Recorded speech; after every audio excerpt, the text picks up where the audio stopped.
Billionaire CEO panics without a Chinese translator until the black janitor takes over, and Gavin Steele was a billionaire with a reputation.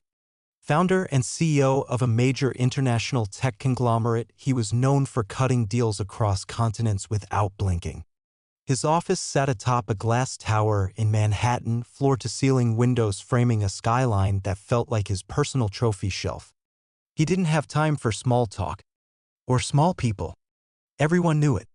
So when his executive assistant, Julia, reminded him about today's high-stakes meeting with the Chinese delegation, he just waved a dismissive hand. "Handled, Julia. Just make sure the boardroom's spotless." "Yes, sir." "And the translator." "Scheduled." "Don't worry." But things didn't go according to plan. That morning, the hired translator texted in a panic. "Positive COVID test. Couldn't come." Julia scrambled for replacements. But it was Lunar New Year week. Half the freelance interpreters were out of town or booked solid. By 9 a.m., 1 hour before the delegation's arrival, she was pale, frantic. "Sir, we can't get a backup." "Not today." Gavin slammed his coffee cup down so hard it cracked. "I'm paying you to fix these problems, Julia." "I know, sir, but no one's available." "Unacceptable." She stammered. Do you want to reschedule?" Gavin's face went red. "They flew in from Shanghai." "No. If we lose this deal, we lose China." He paced the office, breathing hard. "We'll just use Google Translate if we have to," he snapped finally. Julia didn't argue. Downstairs, in the lobby, maintenance staff gathered before shift change. Among them was Derek. Tall, broad-shouldered, black, wearing navy coveralls with facilities stitched on the chest. He carried a mop and a bucket. He didn't talk much, but everyone liked him. Always polite, always calm. He'd worked there for 2 years, mostly invisible. While Gavin roared at Julia upstairs, Derek was mopping by the elevators, humming under his breath. He heard the commotion. He heard the words translator and Chinese drift out of the cracked conference door. He paused, but he kept mopping. He'd seen enough of the executive floor to know his place. 10 minutes later, the delegation arrived. 3 men in tailored suits. 1 woman in a red silk blouse. All polite smiles and perfect posture. Julia practically bowed. "Welcome. Please, this way." They filed in silently. Gavin pasted on his best corporate grin. "Gentlemen, madam, delighted to host you today." They nodded, but it was clear they didn't understand much English. Julia tried to fill the silence. We apologize for our interpreter not being present." Blank stares. One of the Chinese guests exchanged uneasy words with his colleague. Gavin clenched his jaw. He hissed to Julia, "Use the app. Now." Julia fumbled with her phone, opening a translation app. She spoke in stilted phrases. "We happy make business with you."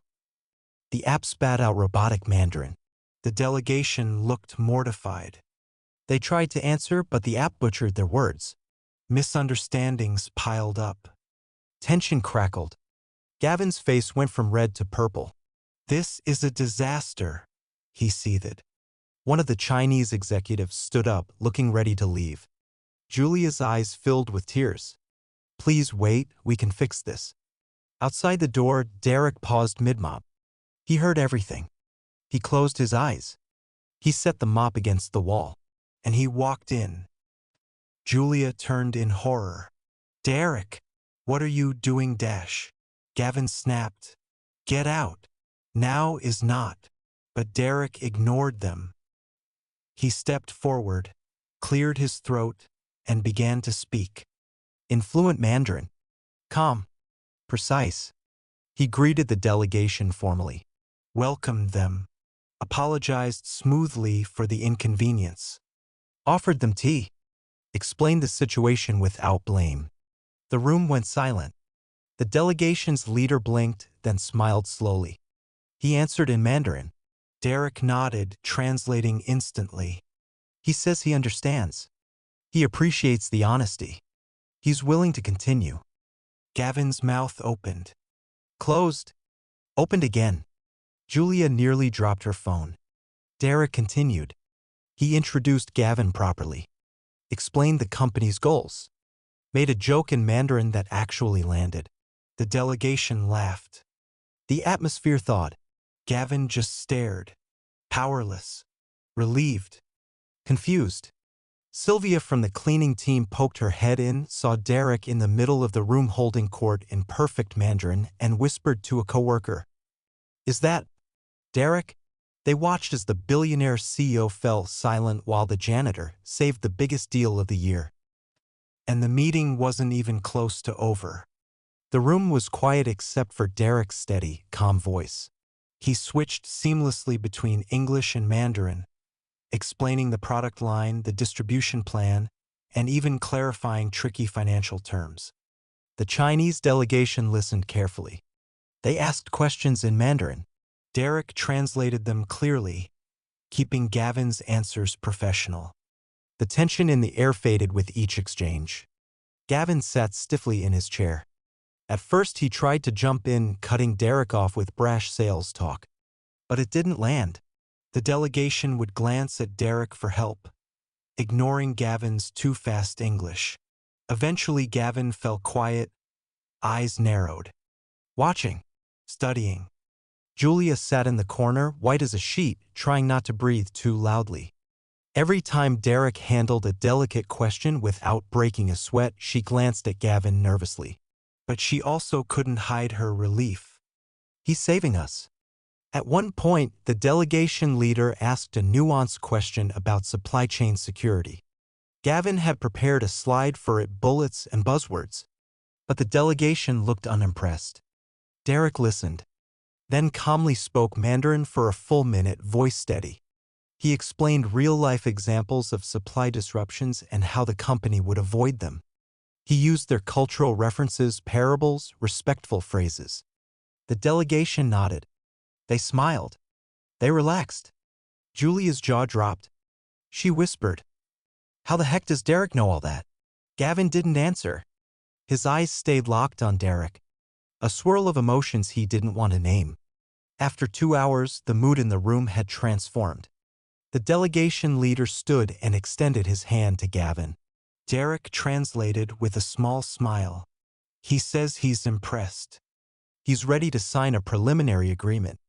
Julia clapped a hand over her mouth to stifle a gasp. Gavin stood slowly. He took the man's hand, forcing a smile. "Tell him we're honored."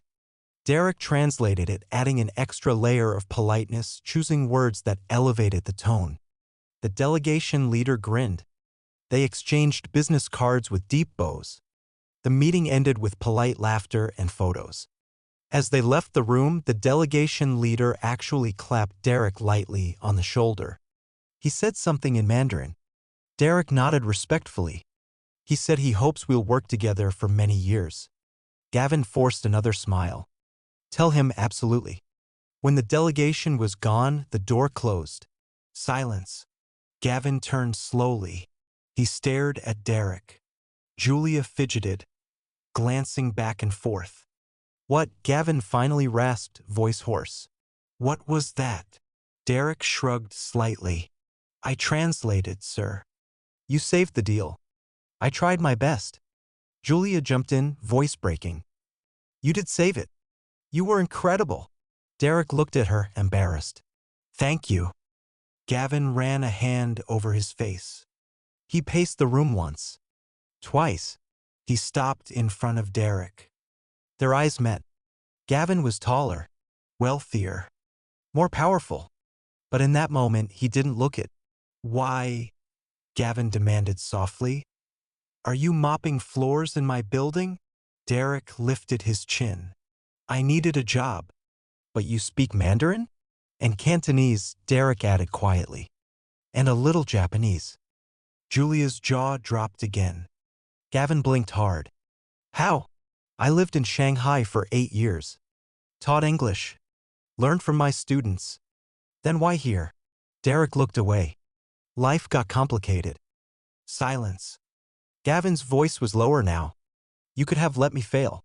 Derek met his gaze. I work here. I want us to win. Julia actually sniffed. She wiped her eyes with her sleeve. Gavin let out a long breath. He turned, fingers pressed to his temples. He was a man used to control, to always knowing best. Today had shattered that. He faced Derek again. Thank you. Two simple words. But for Gavin, they were heavy. Derek nodded. You're welcome, sir. Julia cleared her throat, voice shaking. Sir, what do you want to do now? Gavin didn't answer at first.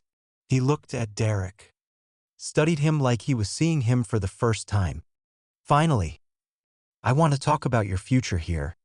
Derek's eyebrows lifted. Sir. Gavin actually smiled. Tired, crooked, but real. Get your schedule cleared. Tomorrow, 9 a.m. My office. We're having a real conversation. Derek swallowed. Nodded. Yes, sir. Julia's face lit up with hope. She smiled at Derek. You deserve it. Derek just exhaled, tension draining from his shoulders. He picked up his mop from where he'd left it by the door, balanced it on his shoulder, turned back once. Good night, Mr. Steele. MS. Julia. And he left, boots thumping softly down the polished hall. Julia watched him go. I can't believe it. Gavin didn't answer. He just stared at the door, his mind racing, because the deal had been saved. The billion-dollar future of his company was back on track. And he owed it all to the janitor. And tomorrow nothing would be the same. Derek didn't sleep much that night. He lay on his thin mattress in his small studio apartment, staring at the ceiling. Mandarin characters danced in his head. So did Gavin's words. Tomorrow, 9 a.m. My office. We're having a real conversation. Part of him wanted to run. He liked being invisible. No one expected anything from the janitor. No one asked questions about his past, about the failure, about why a man fluent in 3 languages was mopping floors. But he couldn't forget the look on Gavin's face. Not anger, not mockery. Something like respect. He woke before dawn, pressed his old uniform, shaved carefully, practiced saying good morning, sir, in the mirror. At 8:57 a.m. He knocked on the glass door of the CEO's office. Julia nearly jumped. Derek. Oh, come in. He's expecting you. Inside, Gavin was at his desk, tapping at a tablet. He looked up immediately. Eyes clear. Focused. Right on time. Yes, sir. Sit. Derek lowered himself carefully into the leather chair. His knees felt stiff. Gavin studied him for a long moment. Not with contempt. Not even suspicion. Just curiosity. Julia, hold my calls. She nodded and slipped out, closing the door. Silence stretched. Derek cleared his throat.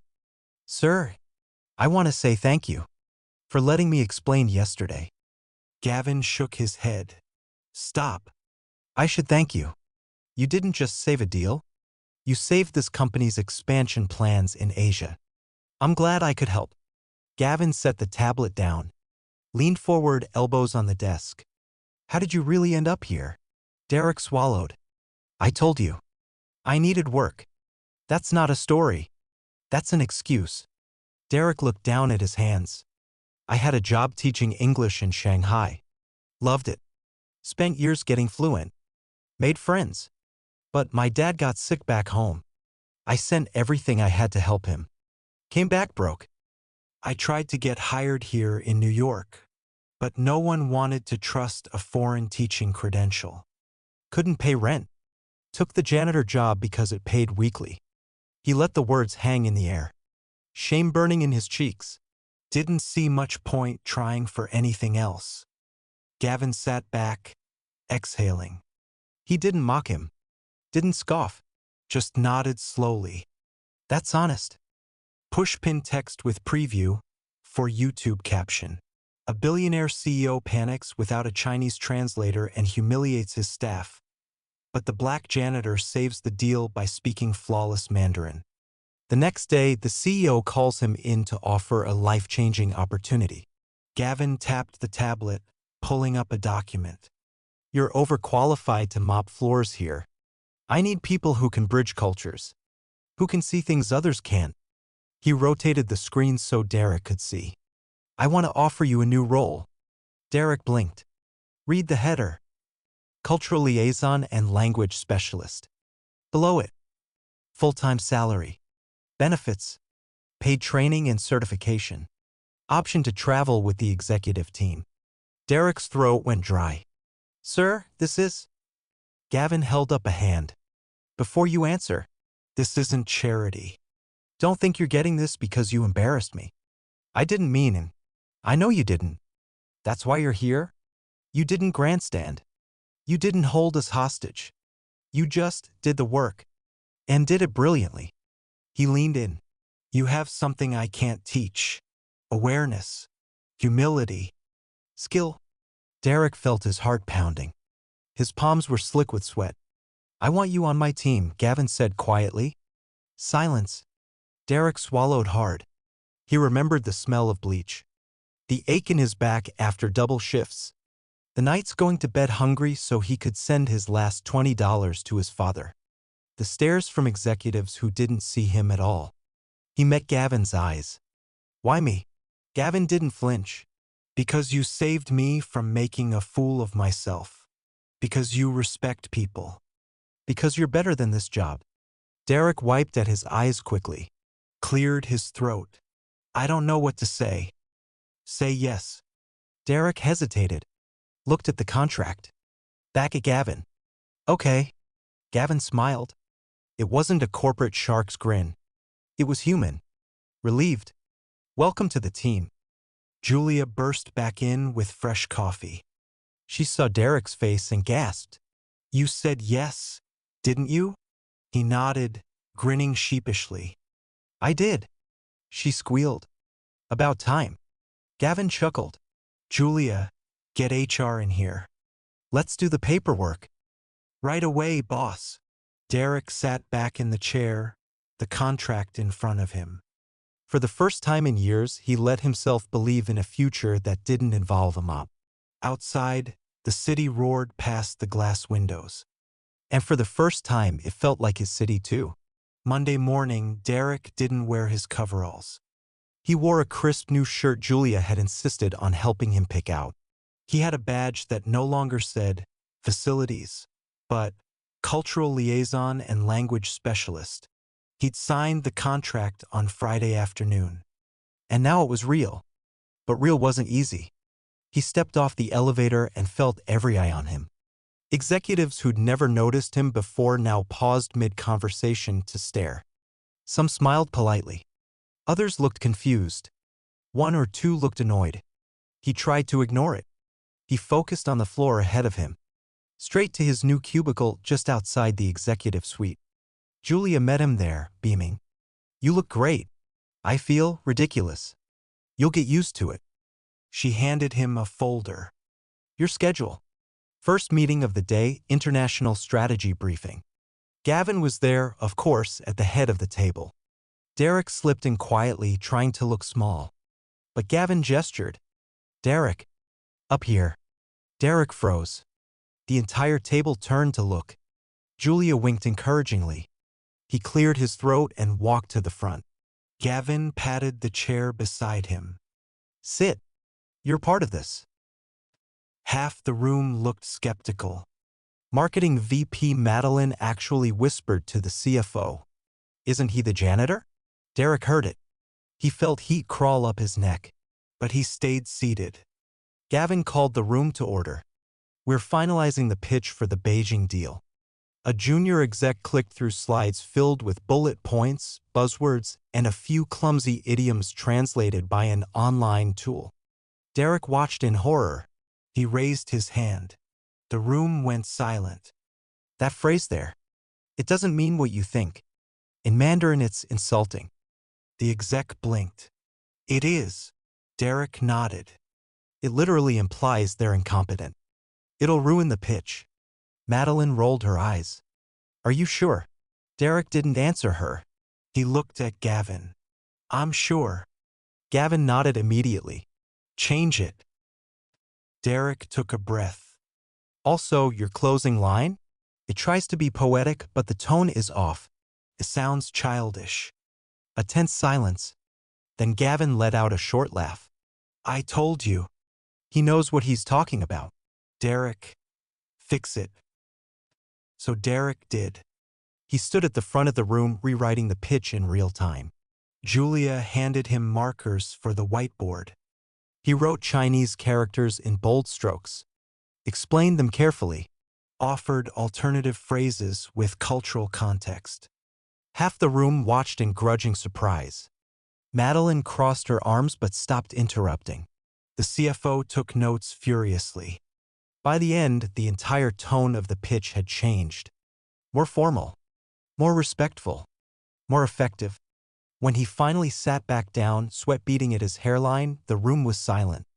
Then Gavin clapped. That's what we needed. He turned to the team. This is how we respect our partners. Not Google Translate. Not arrogance. This. Dash. Derek ducked his head, embarrassed. But Julia squeezed his arm. You crushed it. Word spread quickly. By lunch, people Derek had never spoken to were dropping by his cubicle. Hey, I hear you saved our presentation. Can you look at this doc for me? Could you maybe teach us some phrases? He tried to help everyone. But it wasn't all smooth. That afternoon in the hall, he overheard a senior manager mutter. I don't get it. He's a janitor.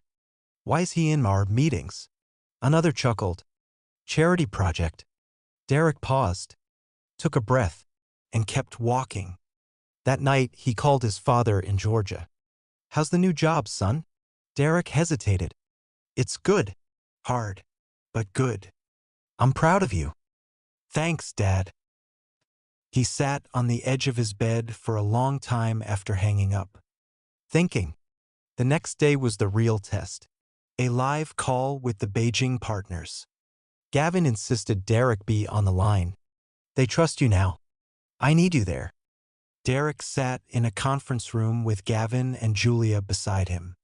The screen filled with faces from Beijing. Everyone exchanged polite greetings. The interpreter on their side introduced himself. Derek greeted him fluently. The man blinked in surprise. Smiled. Your Mandarin is excellent. Your English is excellent. They both laughed. The call went well. Better than well. When there were tense moments over pricing, Derek helped rephrase Gavin's stance in calmer, more culturally appropriate terms. He explained subtleties to Gavin in a whisper between exchanges. When the Beijing team had concerns, Derek framed them in a way that didn't make Gavin defensive. At the end, the Chinese partner spoke directly to Derek. We look forward to working with you. Derek bowed his head. It's an honor. Gavin sat back in his chair, breathing deeply. Julia actually clapped. Amazing. Absolutely amazing.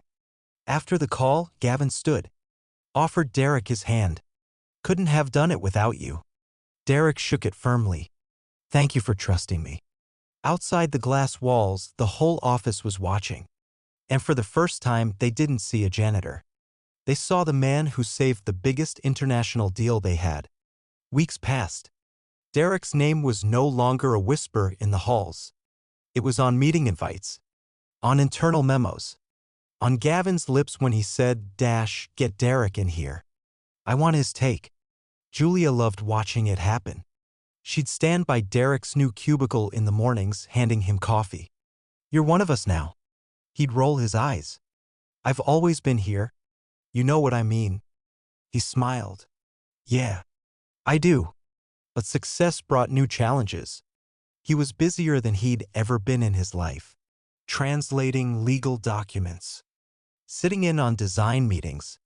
Helping marketing craft add slogans that actually made sense in Chinese. Running short training sessions for executives on cultural etiquette. Not everyone liked it. Madeline, the skeptical VP, complained. He's slowing us down with these lessons. Gavin shut her down in one sentence. He's preventing us from insulting our partners. Sit down. Derek didn't gloat. He just worked harder. He started to wear ties. Not expensive ones, but clean, pressed. Julia bought him his first tailored jacket as a gift. He almost cried in the hallway trying it on. "You deserve to look like what you are," she said. "What's that?" "Essential." One day Gavin pulled him into his office, door shut. "We have a new problem." "What's that?" "Vietnam." Derek blinked. "I don't speak Vietnamese." Gavin chuckled. "No, but you get this. You know how to learn. You know how to ask questions. I want you to help us figure it out. I'm not sure I'm qualified. No one is yet. That's why you're perfect." Derek swallowed, nodded. "Okay, I'm in." The team started calling him Bridge. Started as a joke. But it stuck. He liked it. He kept the mop. It sat in the corner of his tiny apartment. A reminder, not of shame, but of what he survived. One Friday evening, after a particularly good quarterly report, Gavin threw a small celebration in the conference room. Pizza boxes on the polished table. Bottles of sparkling cider. Executives mingling with assistants and interns. Julia waved Derek over. "Speech." He shook his head. "No way." "Come on. You saved us." The room went quiet. All eyes turned.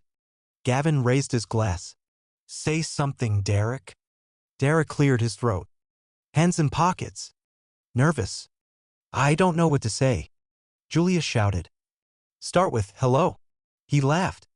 "Hello." The room laughed too. He took a breath. "When I started here, I just wanted to pay my rent. That's it. I didn't think anyone would ever know my name." Silence. "I was wrong." He glanced at Gavin. "Thank you for seeing me." Gavin nodded, eyes soft. "Thank you for showing us how blind we were." Julia wiped her eyes. "Okay, group hug." Groans. Laughter. But a few people did hug Derek anyway. He didn't protest. After everyone filed out, Gavin stayed behind. He poured 2 plastic cups of cider. Handed one to Derek. "I meant what I said." "I know." They clinked cups. "To second chances," Gavin said quietly. "To seeing people," Derek replied. Outside, the city lights glowed. The company had new deals in China. Plans in Vietnam. An entire cultural liaison department forming, with Derek at its head. He'd even suggested recruitment guidelines. Hire people who listen, who ask questions, who respect differences. Gavin approved them on the spot. One late night, Derek stayed back to finish a presentation. Julia popped in with takeout. "You're a workaholic now. Trying to catch up to you." She smirked. "You know what's funny? I still remember the first time I saw you. Mopping this floor." Derek grinned. "Guess I'm still cleaning up after you all." They laughed. But when she left, Derek sat back in his chair. Looked around the empty office. Felt the glow of the monitors on his face. He closed his eyes. Took one deep, steady breath. And smiled. Because he wasn't invisible anymore. Because he was here. He belonged. Not because someone gave him a chance, but because he took one. And he wasn't going back.